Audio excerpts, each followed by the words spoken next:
Saudara-saudaraku yang dirahmati Allah Subhanahu wa taala, konten-konten sebelumnya saya rasa sudah terang dan sangat jelas dan sudah diawali oleh ma'rifatullah.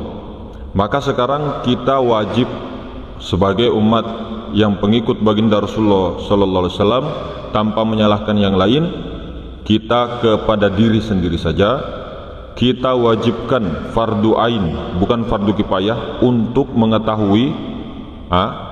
mengetahui bagaimana 50 aqaid. Apa itu? Sifat wajib bagi Allah, kemudian mustahil, jaiz, sifat wajib bagi Rasul, sifat mustahil bagi Rasul, dan sifat jaiz bagi Rasul. Nah, kemudian sifat wajib bagi Allah ini adalah yang pertama wujud. Sifat mustahilnya adalah adam, artinya tiada. Maka Allah ini wajib bersifat sifat wujud, mustahil tidak ada. Kemudian sifat yang kedua, sifatnya kidam, artinya sifatnya Allah itu, zatnya Allah itu terdahulu, kidam atau sedia. Lawannya adalah hudus, baharu, atau adanya kemudian, baharu. Maka dalil aklinya, dalil secara akalnya, adanya alam ini yang diciptakan Allah, adanya ini alam yang diciptakan atau dijadikan, ditajalikan oleh Allah, bahwa Allah lah yang dahulu ada tanpa didahului oleh sesuatu apapun yang lain. Kemudian yang ketiga, baqo. Baqo itu artinya kekal. Maka kekalnya zatnya Allah tanpa adanya kesudahan, tanpa hancur. Kemudian sifat mustahilnya adalah fana atau hancur. Maka Allah itu mustahil hancur, mustahil fana. Allah itu baqo. Andai kata Allah itu binasa atau fana, berarti Allah itu seperti makhluk, dan ini adalah mustahil, tidak diterima oleh akal. Maka disebut sifat baqo, zatnya Allah kekal, tiada berkesudahan. Kemudian sifat yang selanjutnya adalah mukhalafatul lil hawadits. Artinya apa? Berbeda dengan makhluk atau berbeda dengan sesuatu. Lawannya adalah mumatsalatul lil hawadits, artinya sama dengan makhluk. Ini sifat mustahilnya. Jadi Allah itu mustahil sama dengan makhluk. Karena apa? Andai kata Allah itu sama dengan makhluk, maka jadilah Allah seperti makhluk pula, dan ini bertentangan dengan akal. Wajib disebut mukhalafatul lil hawadits, zatnya Allah yang berbeda dengan makhluk atau berbeda dengan sesuatu. Kemudian yang kelima, sifat wajib bagi Allah itu qiyamuhu ta'ala binafsi. Artinya apa? Berdirinya Allah dengan zatnya yang maha sendiri. Zat Allah itu berdiri dengan sendirinya, tidak berhajat kepada yang lain. Lawannya, mustahilnya adalah berhajat Allah kepada zat yang lain. Mustahil, mustahil Allah berhajat kepada zat yang lain. Karena secara dalil akal saja, jika Allah berhajat kepada zat yang lain atau segala sesuatu selain dirinya, maka Allah itu lemah. Sungguh Allah lemah jika seperti itu, sementara Allah itu tidak lemah. Maka disebutlah sifat qiyamu binafsi, berdiri Allah dengan zatnya sendiri, tidak berhajat kepada zat yang lain. Inilah qiyamu ta'ala binafsi. Kemudian sifat keenam yang wajib bagi Allah itu wahdaniyah. Arti daripada wahdaniyah itu apa? Esa pada zatnya, esa pada sifatnya, esa pada asmanya, esa pada af'alnya. Lawannya mustahil adalah ta'alluq, artinya berbilang-bilang, banyak pada zat, banyak pada sifat, banyak pada asma, banyak pada perbuatan. Secara akal, dalil akalnya saja, Allah Ta'ala wajib bersifat dengan sifat wahdaniyah.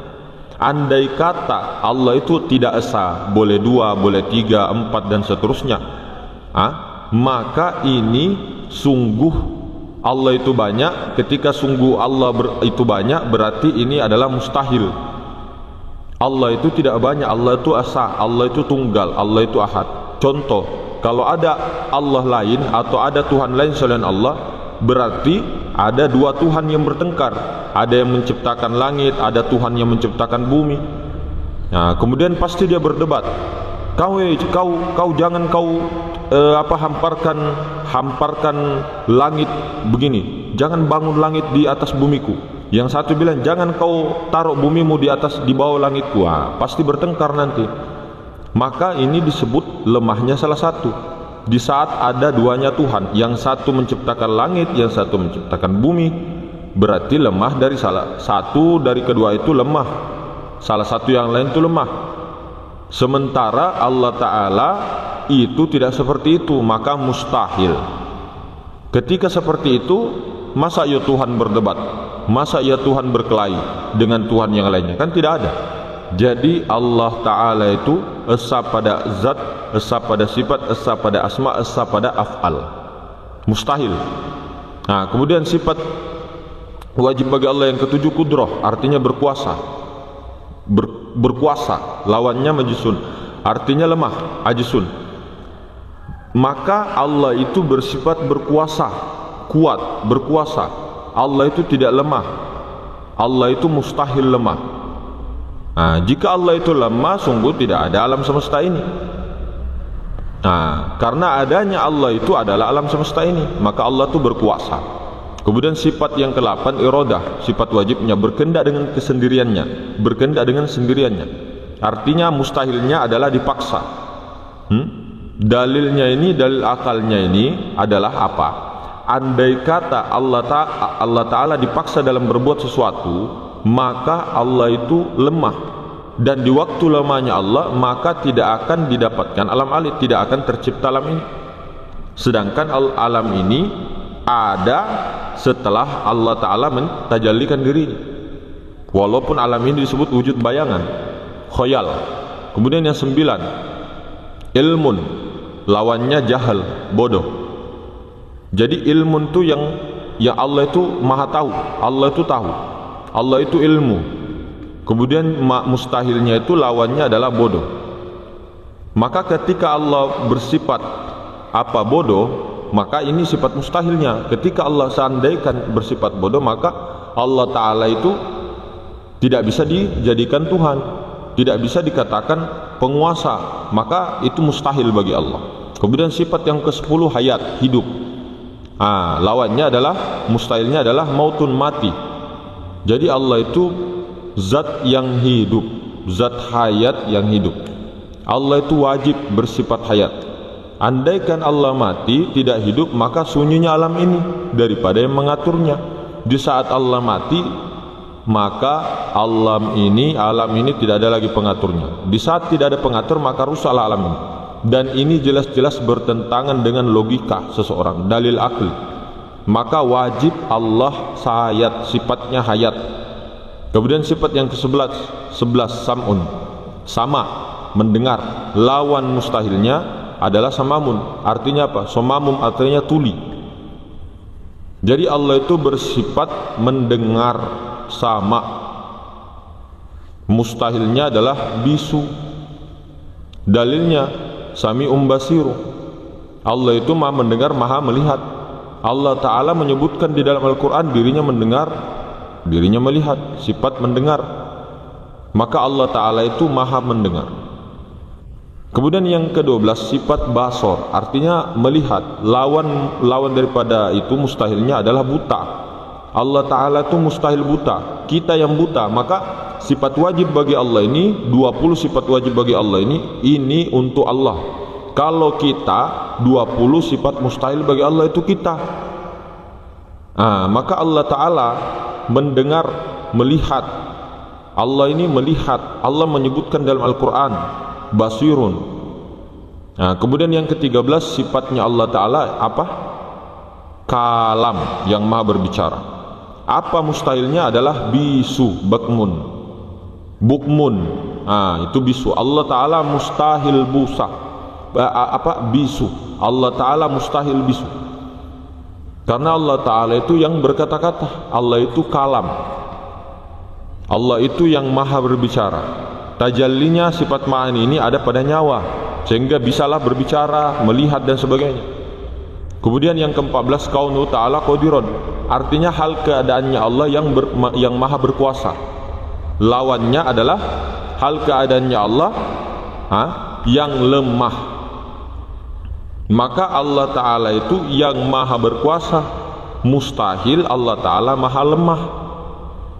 Kemudian yang sifat yang ke-15, kaunuhu ta'ala muridan, artinya hal keadaannya Allah berkehendak dengan sendirinya, yang maha berkehendak. Lawan mustahilnya adalah kaunuhu ta'ala mukrahan, artinya hal keadaannya Allah yang dipaksa-paksa, sementara Allah itu mustahil dipaksa. Allah Ta'ala itu yang maha berkehendak.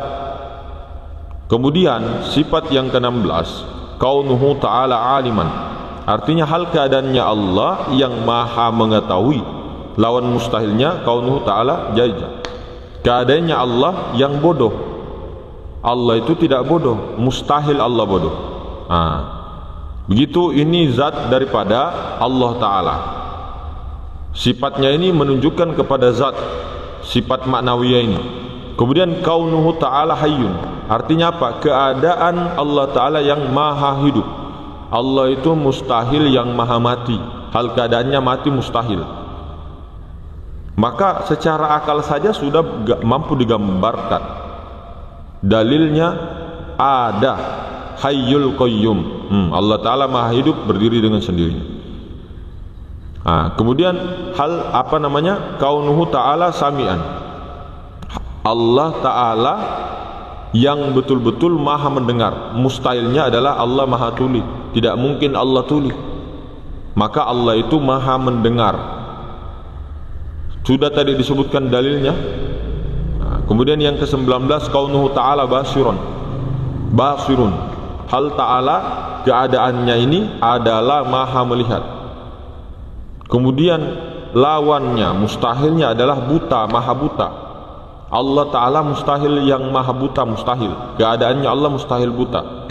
Dalilnya ada juga tadi di belakang, innallaha sami'un basir, sungguhnya Allah maha mendengar, maha melihat. Kemudian yang ke-20, kaunuhu ta'ala mutakalliman, artinya apa? Hal keadaannya Allah yang maha berbicara. Lawannya mustahil itu adalah kaunuhu ta'ala adekama, hal keadaannya Ta'ala yang bisu. Allah Ta'ala mustahil maha bisu. Dalil ayat Al-Quran juga tadi sudah disebutkan tadi, dalil kalam di belakang. Wa kallamallahu Musa takliman, sungguhnya Allah Ta'ala telah berbicara kepada Nabi Musa dengan perkataan yang sempurna. Maka selesailah 40 iktikat yang tadi, 20 sifat wajib bagi Allah, 20 sifat mustahil pada Allah, lengkap dengan dalil akal dan naklinya. Kemudian wajib kita juga mengetahui sifat jaiznya Allah. Apa sifat jaiznya Allah? Cuma satu. Sifat jaiznya Allah itu cuma satu. Apa itu? Allah Ta'ala itu bersifat jaiz. Allah itu berbuat tiap-tiap apa saja yang terjadi.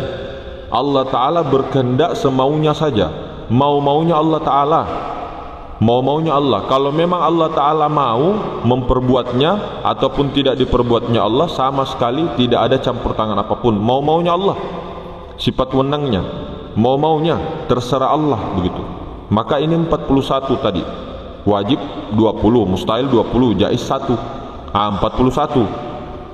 Kemudian sifat wajib bagi Rasul, mustahil bagi Rasul, dan jaiz dan bagi Nabi dan Rasul. Ada 9. Wajib pada sekalian Nabi dan Rasul itu ada 4 sifat. Mustahil 4 sifat, lawannya kemudian ada 1 jaiz. Berikut coba disimak baik-baik 4 sifat wajib bagi Nabi dan Rasul. Yang pertama, wajib pada sekalian Nabi dan Rasul itu siddiqun. Tahu siddiq itu artinya benar. Lawan mustahil itu dusta. Jadi mustahil Nabi dan Rasul itu berdusta, mustahil. Dalil benarnya sekalian Nabi dan Rasul ini adanya mukjizat yang diberikan Allah Ta'ala kepada sekalian Nabi dan Rasul. Dan dengan adanya mukjizat ini, Nabi dan Rasul ini sanggup menolak dakwan-dakwan orang-orang yang mengingkari risalah yang dibawakan oleh para Nabi dan Rasul itu. Adapun mukjizat yang dimiliki oleh para Nabi dan Rasul itu berbeda-beda sesuai dengan zamannya masing-masing. Kemudian yang kedua, wajib bagi sekalian Nabi dan Rasul itu amanah, sifat amanah, terpercaya. Lawannya mustahilnya adalah khianat atau tidak dipercaya, berkhianat. Jadi Nabi dan Rasul mustahil berkhianat. Maka dalil amanahnya, terpeliharanya adalah Nabi dan Rasul daripada perbuatan yang diharam-haramkan, yang dimakruhkan oleh Allah, yang berkhianat tadi. Nabi dan Rasul itu tidak pernah berbuat perbuatan khianat atau perbuatan makruh, kecuali Nabi dan Rasul itu pernah berbuat perbuatan makruh untuk memberikan contoh kepada umatnya. Andai kata Nabi dan Rasul tidak amanah, maka kita umatnya juga, ini secara syariat ya, diperintahkan untuk tidak amanah, dan ini tidak masuk akal. Maka wajib sifat amanah pada sekalian Nabi dan Rasul. Mustahil khianat. Kemudian sifat yang ketiga wajib pada Nabi dan Rasul itu apa? Siddiq, amanah, tablik, artinya menyampaikan. Apa mustahilnya? Mustahil Nabi dan Rasul itu menyembunyikan, sementara dia sifatnya adalah wajib untuk menyampaikan. Jadi mustahil menyembunyikan. Nabi dan Rasul ini sifatnya menyampaikan. Andai kata Nabi dan Rasul menyembunyikan sesuatu yang diperintahkan oleh Allah untuk disampaikan kepada umatnya, maka sungguh Allah Ta'ala juga memerintahkan kepada ilmu itu kepada umatnya juga. Jadi inilah yang diperintahkan oleh Allah, tablik oleh baginda Rasul, untuk menyampaikan perkara-perkara yang hak yang diperintahkan oleh Allah untuk disampaikan kepada umat. Maka wajib ini sifat tablik bagi Nabi dan Rasul, menyampaikan risalah itu yang diperintahkan oleh Allah, hukum-hukum yang diperintahkan Allah untuk disampaikan kepada umat tanpa menyembunyikan sedikit pun. Jadi mustahil untuk menyembunyikan. Kemudian yang keempat, wajib kepada sekalian Nabi dan Rasul itu fatonah, cerdik, cerdas. Lawannya mustahil itu balada, artinya bodoh. Mustahil Nabi dan Rasul itu bodoh. Mustahil. Jadi dalil akalnya, andai kata para nabi tidak cerdas alias bodoh, maka sungguh tidak sangguplah menjadikan umatnya percaya atau memberikan dalil-dalilnya, kenyataan-kenyataannya. Maka Nabi dan Rasul itu cerdas. Dengan cerdasnya Nabi dan Rasul ini, maka sangguplah untuk memberikan dalil-dalil yang benar, dalil-dalil yang hak tentang keesaan Allah Ta'ala. Kemudian jaiz pada sekalian Nabi dan Rasul satu sifat. Apa itu sifat jaiznya? Nabi dan Rasul itu satu juga, seperti Allah tadi satu juga, ini Rasul satu juga, bersifat dengan seperti manusia biasa pada umumnya, yang tidak membawa kekurangan kedudukan martabat pada Nabi dan Rasul yang mulia. Contoh, makan, minum, berhajat, sakit, yang tidak membawa kepada kekurangan. Adapun penyakit-penyakit yang membawa kepada kekurangan, semua itu sebenarnya tidak ada. Contohnya seperti cerita Nabi Ayub, penyakit yang diderita oleh Nabi Ayub. Di dalam cerita, Nabi Ayub digambarkan sebagai seorang nabi yang sakit, busuk kulitnya sehingga dijauhi oleh sekalian orang. Sebenarnya hakikatnya Nabi Ayub tidak sakit seperti demikian. Tetapi Nabi Ayub itu sakitnya dialami di dalam tubuhnya, tetapi di luar semuanya utuh seperti tubuh manusia biasa seperti umumnya, tidak berbusuk, tidak. Maka selesailah kita ini 50 itikot ini, mulai daripada 20 sifat wajib bagi Allah, 20 sifat mustahil bagi Allah, satu sifat jaiz Allah, 4 sifat wajib bagi Rasul, 4 sifat mustahil bagi Rasul, kemudian 1 sifat jaiz pada sekalian Nabi dan Rasul, lengkap satu persatu serta dalil-dalilnya.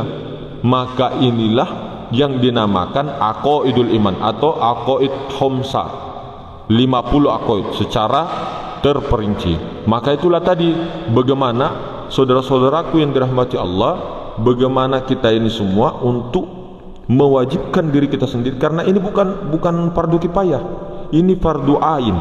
Maka ketika mempelajari ilmu ma'rifat tidak mempelajari ilmu tauhid, ilmu hakikat, ilmu kalam ini, maka ditakutkan bergeser, ditakutkan tidak mensucikan Allah Subhanahu wa taala. Sementara Allah taala itu mau disucikan. Allah taala itu zat yang maha suci.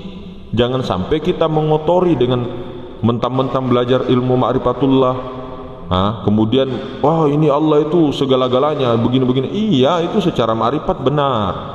Walaupun alam semesta itu bukan Allah, tapi itu juga adalah wujud khoyal, wujud bayangan. Tapi wujud bayangan tidak bisa dilepaskan juga.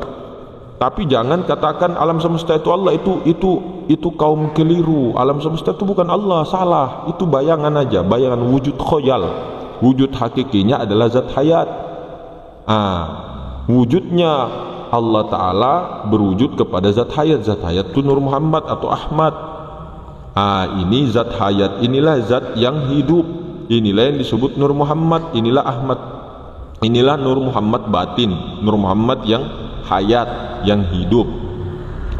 Kemudian kalau hayyun, zat yang hayyunnya, itulah yang disifat maknawiyah, yang maha ruang itu. Jadi kalau kita tarik ukur, zat yang sifat maknawiyah itu kepada zat Allah, ini yang kosong tak terbatas ini. Bukan kosong, bukan tidak ada, tapi tidak pernah tidak ada. Ini maha ruang. Di balik zat hayat ini kan ada zat hayat. Bukan angin loh ya. Bukan angin. Ini zat hayat ini loh. Ruh semesta alam, atau dikatakan Rasul atau Ahmad atau Nur Muhammad batin, Nur Muhammad yang kodim ketika ditarik ke dalam. Ketika ditarik ke dalam, ketika keluar berjasad begini, berjisim, itu Nur Muhammad yang muhaddas, yang kodim kalau ke dalam. Ini loh hayat. Hayat ini adalah ruh semesta alam. Ketika masuk ke dalam menjadi nyawa, zohir dia menjadi napas. Sebenarnya itu hayat. Itulah Nur Muhammad sallallahu alaihi wasallam. Itulah yang dinamakan Rasulullah. Ini zat hayat. Nah, kalau hayyun, zat hayyun, dibaliknya ini zat hayat. Kalau kita hilangkan ini, hilangkan ruh semesta alam, hilangkan hayat, prasangka, sangka-sangka ini hilangkan. Nah, itu ada zat Allah di situ, hayyun. Inilah sifat maknawiyah yang diinikan kepada zat hayyun, kepada zatnya, kepada zat Allah. Jadi yang bernama Allah Subhanahu wa taala itu yang maha suci, inilah zat hayyun. Di baliknya zat hayat inilah. Ini kan ada zat hayat, dihilangkan zat hayatnya itu. Itulah yang tidak bisa disebut kosong sekosong-kosongnya, bukan tidak ada, tapi tidak pernah tidak ada. Jadi untuk mempelajari, makanya kita bilang kalau metode kita tidak pernah menyalahkan orang yang bersyariat dulu, mau toriko dulu, hakikat dulu, ma'rifat dulu, terserah. Kalau kita ma'rifat dulu, awaluddin ma'rifatullah, tapi dasar ma'rifat awal, ma'rifat yang tingkatan pertama, bukan langsung ma'rifat intahi, ma'rifat yang tingkatan pertama. Minimal mengetahui daripada minimal mengetahui daripada zat hayyun, minimal mengetahui itu, jangan dulu langsung semuanya. Minimal mengetahui itu, kemudian masuk kepada tauhid, hakikat, ilmu tauhid. Nah, kemudian di dalam ilmu kalangan kita di Asia Tenggara khususnya, itu menganut daripada akidahnya Imam Asy'ari, akidah Imam Asy'ariyah. Kalau di Asia Selatan di bagian sana itu rata-rata Imam Maturidi. Jadi kalau kita Imam Asy'ari. Jadi selain daripada ini ditakutkan, dikhawatirkan nanti keliru. Karena inilah yang diyakini oleh ijma' para ulama warasatul anbiya semuanya dari zaman dahulu. Inilah akidahnya Sunni. Akidahnya di Indonesia kebanyakan itu Imam Asy'ariyah. Ulama-ulama kita juga dulu Imam Asy'ariyah. Semua rata-rata di Indonesia, Malaysia itu mazhabnya rata-rata juga Imam Asy-Syafi'i. Kemudian kalau mau ambil mazhab lain kita juga tidak menyalahkan. Yang penting ini keyakinan kita. Kita juga tidak hanya bermakrifat, maksudnya tidak mempelajari makrifat saja. Ini bahasa syariat ya, kita tidak hanya mempelajari ilmu makrifat, tapi mempelajari ilmu hakikat, ilmu tauhid. Kemudian setelah ini baru ke thariqah. Toriko itu apa? Jalan. Toriko itu prakteknya, bagaimana caranya mempraktekkan ini tadi, ma'rifat tadi, tauhid tadi di toriko.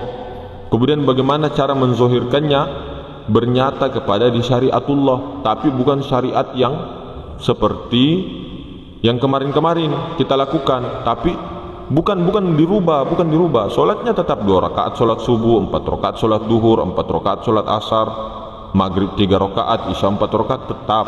Maksudnya syariatullah itu syariat yang bermakrifat, syariat yang berhakikat, syariat yang bertorikoh. Ya, tabi, nun semuanya, mudah-mudahan kita semua diberi rezeki, berkah rezekinya, berkah umurnya, berkah semuanya. Amin ya rabbal alamin. Assalamualaikum warahmatullahi wabarakatuh.